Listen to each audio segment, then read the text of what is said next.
What's up, everybody? Welcome into the Green Zone. It is our NFL Week 11 college football Week 12 edition. As always, I'm your host, Sean Redden. We absolutely killed it last week. Went a perfect 11-0 for the weekend, plus obviously hitting our parlay of the day. Now, I can't guarantee that's going to happen again, but I'm certainly going to try my best for another winning week. That being said, let's get into the action this week as we have another early game this week. This one in Madrid, Spain, between the Commanders and the Dolphins. The Dolphins are a 2.5 point favorite with the over under at 47.5.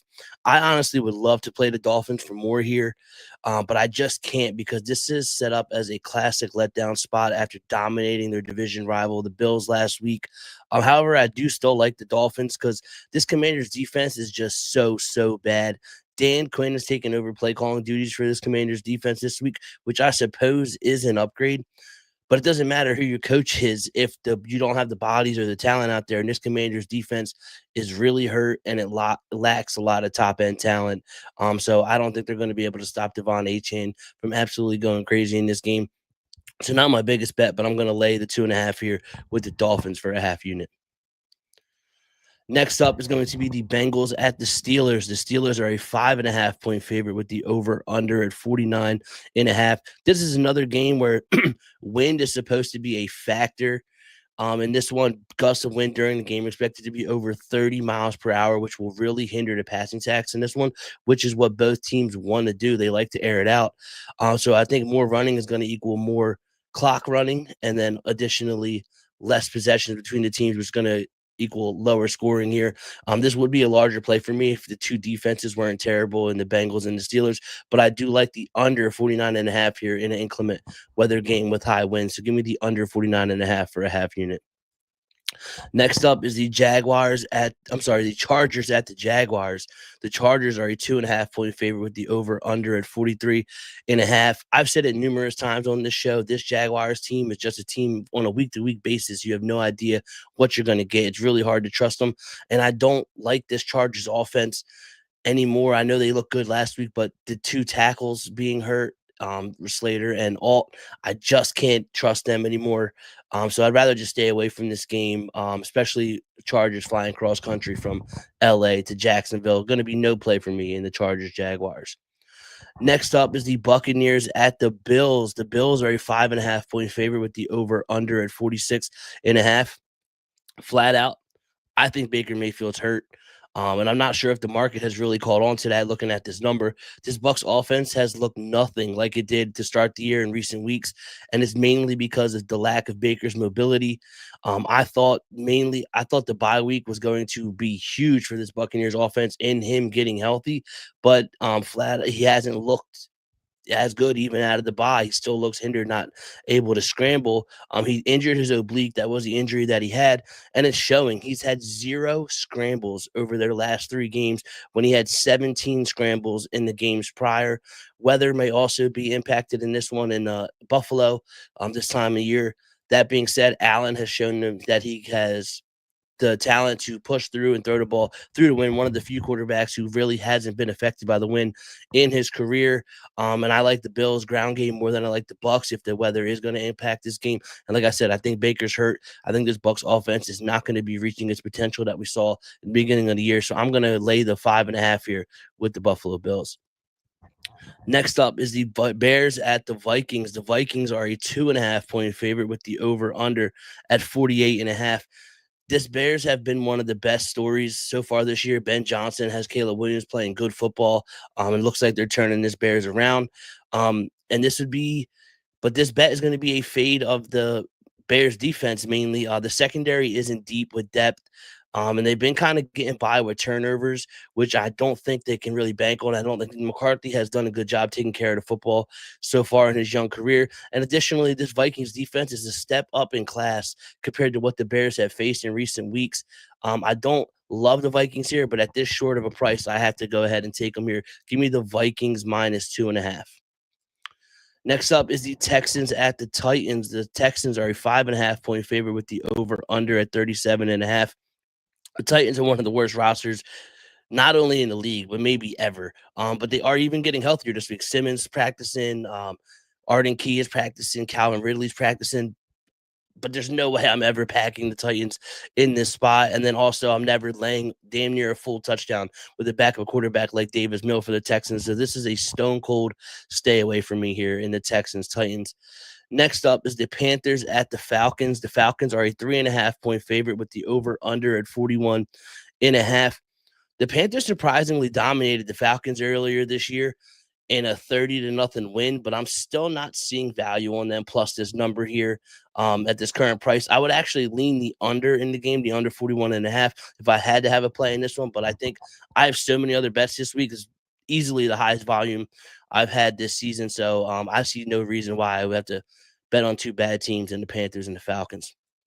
Next up is the Packers at the Giants. The Packers are a 6.5 point favorite with the over under at 42.5. I feel like I've been seeing a lot of Giants love this week since naming Jameis Winston the starter, which I get because he can be more exciting than Russ, but he's still a downgrade from Jackson Dart. Winston's gonna turn the ball over. It's just inevitable at some point, and he doesn't have many weapons to work with, and his Giants defense can't make a stop. Jacobs is going to be able to have a good day against his Giants defense on the ground, and then the coverage that the Giants play in the secondary, they play a ton of one high looks and man coverage, and that's exactly the looks that Green Bay likes to attack when they hit explosives down the field. Everyone is down on the Packers, but this is not the Eagles defense that they're going to be facing this week. I'll lay the Packers here comfortably. I like Green Bay minus a 6.5. Next up is the Seahawks at the Rams. The Rams are a 3.5 point favorite with the over under at 48.5. Personally, I think this number looks good, both spread and total. I'm not really seeing enough value to play on either in this game, but I'm definitely going to be watching this one, as I think this is one of the more intriguing matchups of the weekend. So I'm definitely going to be watching it, but sadly, I will be on the sidelines when it comes to a betting standpoint in the Seahawks Rams. Next up is the 49ers at the Cardinals. The 49ers are a 3 point favorite with the over under at 48.5. Cardinals injury report this week is devastating. They're going to be without their number one wide receiver in Marvin Harrison and all on offense. And then on defense, they're dealing with injuries again on the D line, injuries to their linebackers, and injuries in the secondary. The 49ers are going to get Brock Purdy back in this one. I'm honestly unsure how much of an upgrade that is over Mac Jones with the way he's been playing this year. Um, but there could be a rust factor with Purdy as well that you also got to take into consideration. But there's enough talent around him now with Kittle healthy, and then C-Mac obviously still doing what he's doing. There's enough talent around him to be able to get this cover and get this win. So I'm going to lay the 49ers here minus the 3 against the Cardinals. Next up is the Ravens at the Browns. The Ravens are a 7.5 point favorite with the over under at 38.5. The wind in this game is supposed to be excessive, like the biggest of the weekend when it comes to being a factor in the game. And that's usually an auto under for me because it negates passing attacks. And then you take into account the Browns offense already struggles to throw the ball this year. But now the Ravens should be able to stack the box now and really take away Judkins in that ground game. And if you do that, I'm really unsure how this Browns offense consistently moves the ball and puts points on the board. And on the other side, the Ravens passing attack has been kind of working through stuff in their own right. And this Browns defense, I say it every week, is one of the more underrated units in the NFL. Just because they're a bad team, the defense is actually very good. So I think there's going to be a lot of running the ball in this one, keeps the clock moving, limits possessions. So I really like the under here. Give me the under 38.5 in a high win game between the Ravens and the Browns. Next up is going to be the Chiefs at the Broncos. The Chiefs are a 3.5 point favorite with the over under at 44.5. I like the Chiefs in this spot. They're going to be getting the healthiest they've been in a while coming out of the bye week. This Chiefs defense isn't what it once was, but also Bo Nix is the biggest factor in holding this Broncos offense back. And Spags is one of the better blitzers and schemers in the league. He's going to be able to scheme up and confuse Bo Nix in that Broncos offense. So I think they're going to be able to fluster him here. And then I trust the Chiefs offense to be able to take advantage of this injured, undermanned Broncos defense as well. It's not my favorite bet of the week. I'm actually going to wait until Sunday because I don't think the spread's going to get any higher. I think the only way this could go is if we could get a flat 3 on Kansas City. And that's the number that I would really love to pull a trigger on. So I'm actually going to wait till game day, hopefully get a 3. But if not, I'm going to pull the trigger on the Chiefs minus 3.5. So for the sake of the show, give me the Chiefs minus 3.5, but I am going to hold out for that 3, hopefully. And then Sunday Night Football is the Lions at the Eagles. The Eagles are a 2.5 point favorite with the over under at 46.5. The Lions are coming into this game pretty beat up. They're dealing with injuries on their O line. Last week they did get all five to play, but they're not 100%. The D line is kind of the same story, and the Lions secondary is in even worse shape, and they're really thin in the back end. This Eagles offense has been a disappointment to say the least, especially with the passing attack. But this Lions defense runs a ton of man coverage, and that's when Jalen Hurts is at his best at a throw, not only as a thrower, but what happens when defense plays man coverage? Their backs are turned, they're running downfield with the defenders, and that leaves a lot of running lanes for running quarterbacks, which Jalen Hurts is going to be able to take advantage of on the ground as well. And additionally, AJ Brown is, for all his struggles, he is the best wide receiver in the NFL in terms of beating man coverage. We just saw it a couple weeks ago when the Eagles played the Vikings. AJ Brown hit him for 100 yards and 2 touchdowns in that game. It's going to be the same type matchup here against the Lions, same style defense, same coverages he's going to be seeing. So I like the Eagles here -2.5 against a banged up. I like the Eagles here -2.5 against a banged up Lions defense. Then Monday Night Football is the Cowboys at the Raiders. The Cowboys are a 3.5 point favorite with the over under at 49.5. There's been nobody in the world that has bet more Cowboy games over than me this year. But this week, I'm playing the under. This Cowboys defense has been atrocious this year, but I think they can expect help coming out of their bye week. They just traded for Jets defensive tackle Quentin Williams. He's one of the better D tackles in the NFL. Now they get to pair him with Kenny Clark, who they obviously got in the Micah Parsons trade. But he's not the only one. Overshown, one of their better linebackers last year, towards ACL. He's going to be making his season debut, and he adds a lot of speed and athleticism to this defense, which is going to really help against a tight end like Brock Bowers. And then the Raiders are going to be down multiple starters on their offensive line, so it could be tough sledding for this Raiders ground game. And Geno should be under pressure for throughout the entirety, and we've seen he's more than capable of throwing multiple interceptions a game so far this season. I'm going to lay the Cowboys too, just for that. I think I like the Cowboys offense versus this Raiders defense more, and then I like the Cowboys defense to actually have one of their better performances of the season against this Raiders offense. So I'm going to lay the 3.5 with the Cowboys, and I'm also going to be on the under 49.5. So just for my red hot locks, then we're going to get to college right after this. I have 4 plays in college this week. But for the NFL, just to recap, NFL red hot locks, the Dolphins -2.5 against the Commanders for a half unit. The Bengals Steelers under 49.5 for a half unit. The Bills -5.5 against the Buccaneers for a full unit. The Vikings -2.5 against the Bears for a half unit. The Packers -6.5 against the Giants for 1 unit. The 49ers -3 against the Cardinals for a full unit. Ravens Browns under 38.5 for a full unit. Chiefs -3.5 for a half unit. The Eagles -2.5 against the Lions for a half unit. The Cowboys Raiders under 49.5 for a half unit. And then to close it out, the Cowboys -3.5 for a full unit on Monday night. And they're scrolling across the bottom right here in case you guys missed anything. And again, if you joined late and you want to hear my analysis on why these are my picks, you can go back. The show is always available on YouTube after. You can fast forward, rewind, whatever, in case you missed something. They're always there. But yeah, if you look at the bottom of the screen, every play that I have for the NFL is scrolling right there along the bottom. I'm going to go ahead and let the ticker fully show, and then we're going to move on to my college football plays for today. And I have 4 of them. Last week we ended up going 4-0, so hopefully we can have that same magic. All right, here we go. The college football picks. They're also going to be scrolling across the bottom of the screen. If you don't feel like listening to me, you can always just look down there and then see exactly what I'm playing as well. So first up at noon is going to be the Pitt Panthers +12.5 against Notre Dame for a full unit. Notre Dame is a run-first offense. CJ Carr has played well his freshman season, but they want to be able to run the ball primarily with Love and Price. This Pitt defense is elite at stopping the run. They can be had through the air.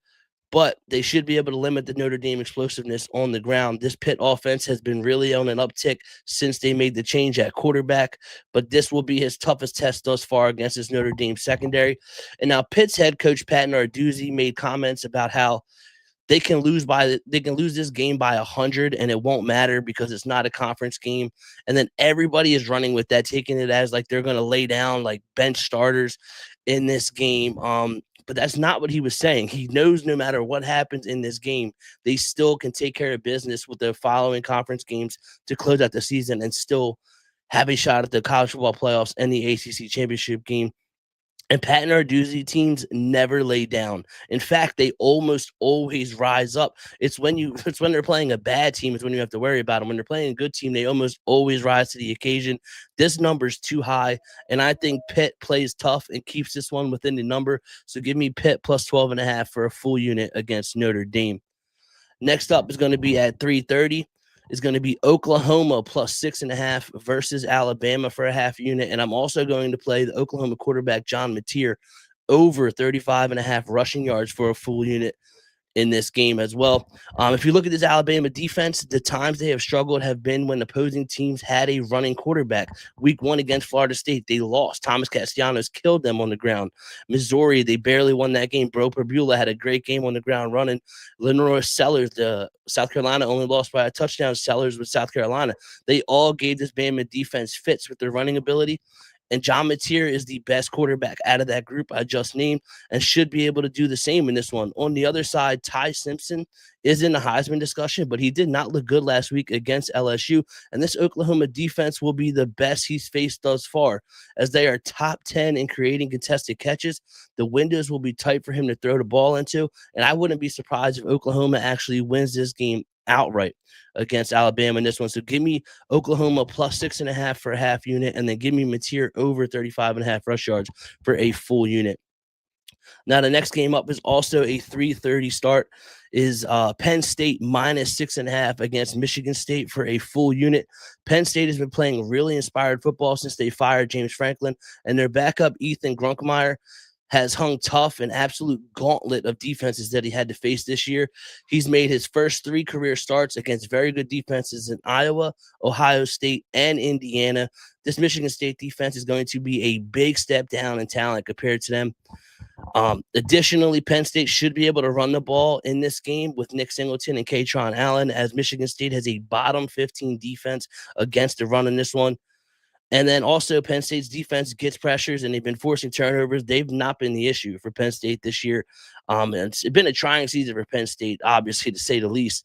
But I actually think they're going to go play Michigan State today and blow the doors off them. So I'm going to lay a full unit on Penn State minus 6.5. And then, as always, to close out the show is going to be my NFL parlay of the day. Again, that's scrolling across the bottom here. It's going to be 3 units as always, 1 unit on it, or 3 legs. I'm sorry, 3 legs, 1 unit plus 600.